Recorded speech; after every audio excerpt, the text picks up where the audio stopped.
안녕하세요. 윤반장입니다. 오늘은 최근에 나온 정책들을 몇 가지 함께 살펴보면서 얘네들이 다산 신도시에는 어떠한 영향을 미칠 것인지 함께 생각해보는 시간 가져보도록 하겠습니다.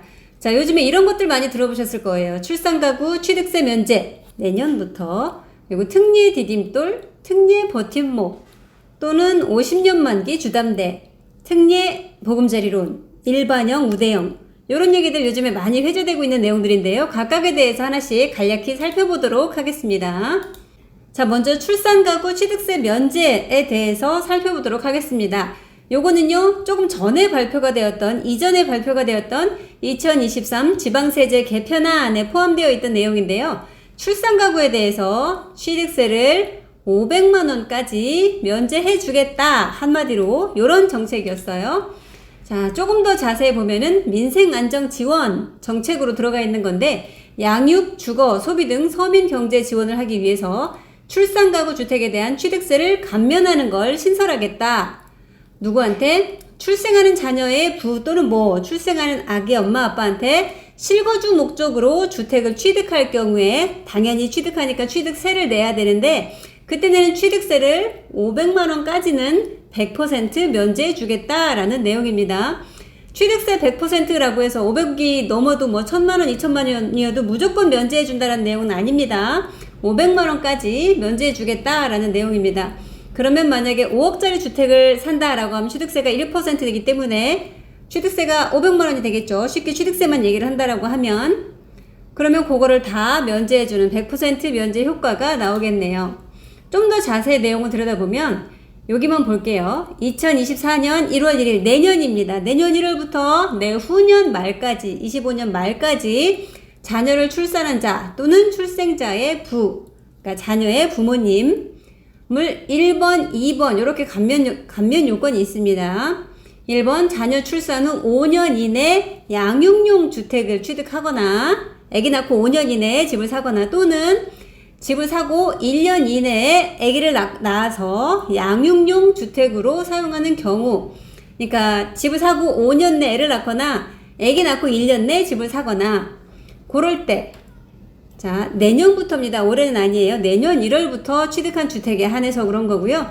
해당 주택을 취득하여 1가구 1주택자에 해당하는 경우, 요거를 사가지고 다주택자가 된 경우에는 취득세 면제 혜택이 없습니다. 집을 딱 하나 사서 1세대 1주택자가 되었는데, 그게 우리 아기를 낳아서 키우기 위한 집이다 라고 하면 내년부터 내후년까지는 취득세를 500만원까지 면제해 주겠다라는 겁니다. 내년부터 적용이 되는 거예요. 자, 그럼 이런 메시지겠네요. 아기만 낳으면 집 장만하는 부담을 덜어주겠습니다 라는 거, 출산 장려, 저출산 대책이라고 볼 수가 있겠죠. 자, 요번에는요, 2024 예산안에 나와 있던 저출산 대책 보실게요. 두 번째예요. 자, 요런 게 있었습니다. 출산과 육아가 행복한 선택이 되는 나라. 그 중에서 요렇게 세 가지가 있었는데요. 출산가구 주택자금 저리융자, 소득 제한 2배 완화, 요런 게 한 꼭지가 있었고, 육아휴직에 대한 그 유급 지원 기간을 확대한다는 내용이 또 있었습니다. 18개월로 늘어나네요. 저는 12개월이었는데. 자, 그리고 둘째부터 첫 만남 이용권 지원 금액을 확대한다라는 요런 게 있었습니다. 요 세 가지 중에서 우리가 살펴볼 거는 당연히 요거겠죠. 출산가구 주택자금 저리융자, 요 내용에 대해서 조금 더 집중해서 보도록 할게요. 자, 신생아 저출산 대책이라고 했으니까 당연히 신생아라는 키워드가 나올 거예요. 신생아 출산가구 주거 안정을 위한 3종 세트, 3종, 요 세 가지인데요. 현재 이런 문제점이 있답니다. 결혼 출산 문제의 핵심 해결 방안은 주거 안정. 왜 아기 낳아서 결혼하고 키우지 않습니까? 라고 할 때 가장 큰 문제점으로 꼽은 게 바로 주거가 안정되지 않아서 애 낳아서 키우지 못하겠습니다 라고 답한 게 가장 높았다고 그래요. 60%. 그러니까 그 주 요인인 요 문제를 해결해 주겠다라는 취지로 나온 정책인데요.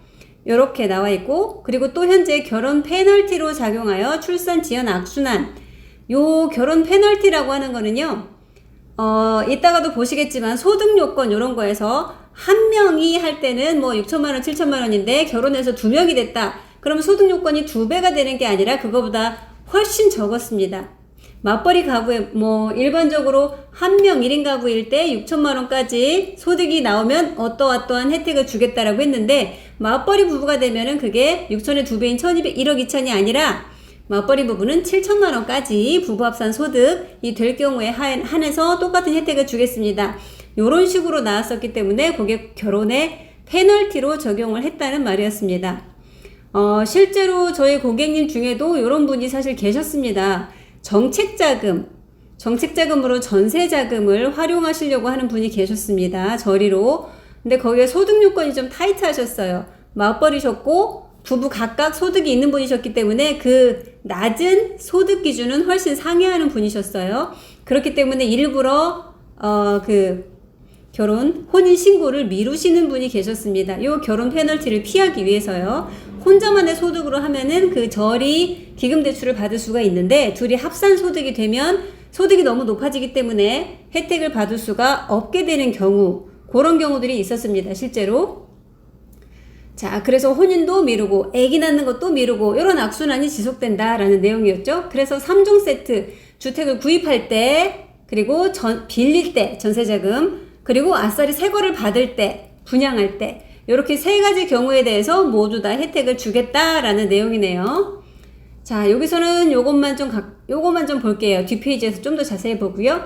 융자, 주택 구입이나 전세자금, 저리 대출, 이자가 낮은 대출을 신설을 합니다. 그렇게 하게 되면은 주거 불안정, 내 집 마련 지원으로 출산 포기 사례가 있던 현재 문제가 개선되어서 출산과 함께 주거 안정을 달성하게 될 것이다 라는 기대 효과가 있고요.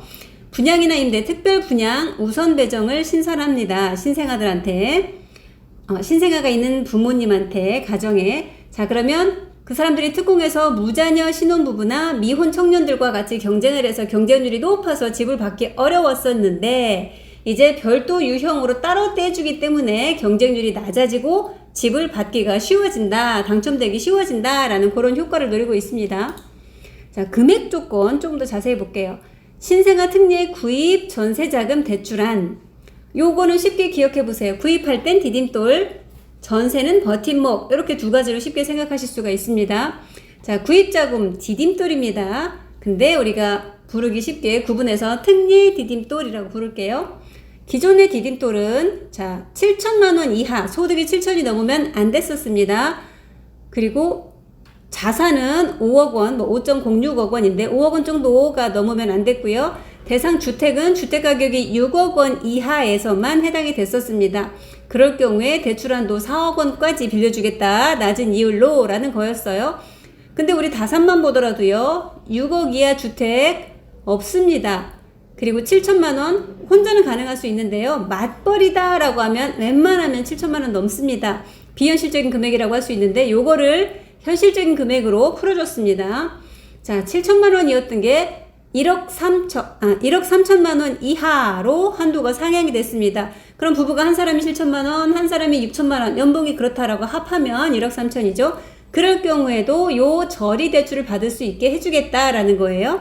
자산 요건은 변동이 없고요. 주택 가격에서 아주 현실적인 비율로 바뀌었죠. 또 6억이 아니라 이제 9억 원 이하의 주택에 대해서 혜택을 주겠다. 얼마까지? 5억 원까지 받을 수 있게. 뭔가 상당히 익숙한 숫자가 들리죠. 9억 원 이하, 5억 원. 네, 특례 보금자리론에서 많이 듣던 내용입니다. 그걸 그대로 차용했다고 볼 수가 있겠네요. 특례 보금자리론에서 그 조건들 9억 원 이하 주택일 때 5억 원까지 해주겠다라는 그걸 차용해서 특례 디딤돌로 그대로 적용했다고 볼 수가 있겠습니다. 다만 이게 눈에 띄는 거예요. 소득 요건이 1억 3천으로 크게 늘어났다. 그리고 주택도 9억 원 이하로 크게 늘어났다라는 거, 요게 좀 눈에 띄는 점이고요. 또 전세 빌릴 때는요, 그동안은요 적었습니다. 소득이 6천만 원 이하이고 자산이 3.61억 원 이하일 때 수도권에서 4억 원, 보증금이 4억 원 이하의 전셋집을 구할 때 3억 원까지 대출을 할 수 있게 해주겠다, 이런 거였는데요.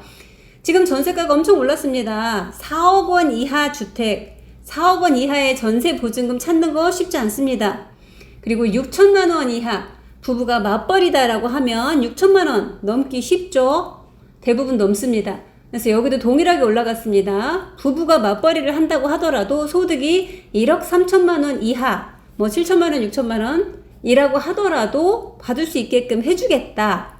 자산은 변동이 없고요. 보증금은 또 올랐습니다. 수도권 5억 원 이하. 요러면은 우리 다산에서 5억 원 이하 전셋집이라고 하면 대부분 들어갈 수 있습니다. 다는 아니지만요. 들어갈 수 있는 주택이 훨씬 더 많이 늘어납니다. 자, 5억 원 이하 집에 대해서 니네가 소득이 1억 3천 넘지만 않는다라고 하면 최대 3억 원까지 싸게 빌려주겠다라는 뜻이에요. 요게 상당히 지금 좋아진 조건이라고 할 수가 있습니다. 자, 물론 올해는 아니고요. 내년부터입니다. 내년. 자, 그러면 여기도 아기만 낳으면 대출도 싸게 그리고 많이 해주겠다라는 메시지네요. 둘 다 연속 취득세 면제도 그렇고요. 여기 저리대출도 그렇고요. 아기를 낳아라 라는 그 저출산을 해소하기 위한 대책이라고 볼 수가 있습니다. 하지만 우리는 부동산에 직결된 거기 때문에 부동산 시장에도 아주 큰 영향을 미칠 만한 대책이라고 볼 수가 있습니다.